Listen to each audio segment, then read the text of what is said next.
अपने एटमी प्रोग्राम का दिफा हम ऐसे करेंगे जैसे हम अपनी जमीन का, अपने पानियों का और अपनी सॉवरेनिटी का दिफा करते हैं। Supreme leader of Iran Mojtaba Ayatollah Ali Khamenei की धमकी। पहले यह कहा जा रहा था कि एटमी प्रोग्राम पर शायद कुछ ना कुछ नेगोशिएशन हो जाएगी। अब जो स्टेटमेंट आई है उससे यह लगता है कि नेगोशिएशन तो दूर की बात है, ईरान डर चुका है कि हमने एटमी प्रोग्राम पर भी पीछे नहीं हटना। अब एटमी प्रोग्राम का उनका मामला यह था कि पहले जब 2015-16 में यह एग्रीमेंट हो चुका था कि 3.67% आपने इनरिच करना है यूरेनियम को।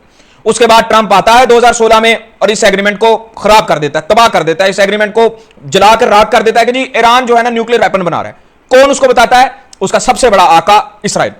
इसराइल फॉल्स फ्लैग ऑपरेशन करता है, सारी चीजें करता है। उसके बाद ईरान जबरदस्ती 60% से ज्यादा यूरेनियम इनरिच करता है, 50% से ज्यादा तो कंफर्म है। अब क्या है, उसके बाद जंग होती है, सारी चीजें होती हैं, सारे मामलात होते हैं। 60वें दिन आकर ये चीजें हो रही होती हैं, सारी नेगोशिएशन हो रही होती है, हर चीज ऑनलाइन होती है, हर चीज पर ईरान जो है ना वो बैठने को तैयार होता है। अमेरिका के अंदर एक ऐसा कोई जिसे कहते हैं कोई मसला आता है, वो नेगोशिएशन टेबल से उठ जाता है। अब यह है कि सुप्रीम लीडर ऑफ ईरान ने कहा है कि जैसे हम अपने पानियों का दिफा करते हैं, जैसे हम अपने सरहदों का दिफा करते हैं और जैसे हम अपनी जमीन का दिफा करते हैं, वैसे अब हम अपने न्यूक्लियर प्रोग्राम का दिफा करेंगे। यह कोई छोटी स्टेटमेंट नहीं है, यह बहुत बड़ी स्टेटमेंट है। उन्होंने मजीद कहा कि यह पहली दफा ऐसा नहीं है कि ईरान के स्टेट ऑफ हार्मोस पर रालें टपकी हों दुनिया की दूसरी ताकतों की कि हम इस पर कब्जा कर लेंगे। हमें यह कब्जा छुड़वाना भी आता है, हमें इस पर हाकमियत जमाना भी आती है और स्टेट ऑफ हार्मोस पे एक नया बाब लिखा जाएगा, नई तारीख लिखी जाएगी, नई हिस्ट्री क्रिएट की जाएगी कि इस स्टेट पर किसका हक है। सिर्फ और सिर्फ गल्फ नेशन का हक है। कोई 7, 8, 10 हजार किलोमीटर दूर बैठा हुआ मुल्क हमें डिक्टेट नहीं करेगा कि स्टेट ऑफ हार्मोस को हमने कैसे चलाना है।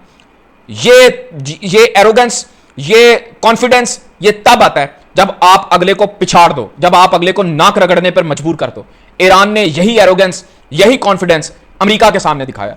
आज से 15 साल पहले कोई सोच भी सकता था कि अमेरिका को यह कहता कि तुम कौन होते हो हमें डिक्टेट करने वाले। अमेरिका उसकी गवर्नमेंट की नस्लें उजाड़ देता है। अमेरिका ऐसे ऐसे पेनिट्रेट करता है, चाहे वो CIA हो, चाहे वो यूके की कोई भी एजेंसी हो, ये इस तरह काम करते हैं। शाह की गवर्नमेंट का पता है, सबको पता है, जो सद्दाम हुसैन के साथ किया, जो कदाफी के साथ किया, जो इजिप्ट में किया, लिबनान में किया, हर जगह ये यही करते हैं। लेकिन ईरानियंस ना तो इजिप्शियन थे, ना तो कोई अरब थे, वो पर्शियन थे। वो पर्शियन जो कि बाद में शिया मुस्लिम बने, दोनों का मिक्सचर ऐसा आया कि दुनिया की सुपर पावर जो टूट चुकी है, अब मल्टी पावर दुनिया और दुनिया को एक्सेप्ट करना पड़ेगा और हो चुका है। वो ये कह रहे हैं कि जिस तरह हमने अपनी सरहदों की हिफाजत की है, इसी तरह हम अपने एटमी प्रोग्राम की हिफाजत भी करेंगे।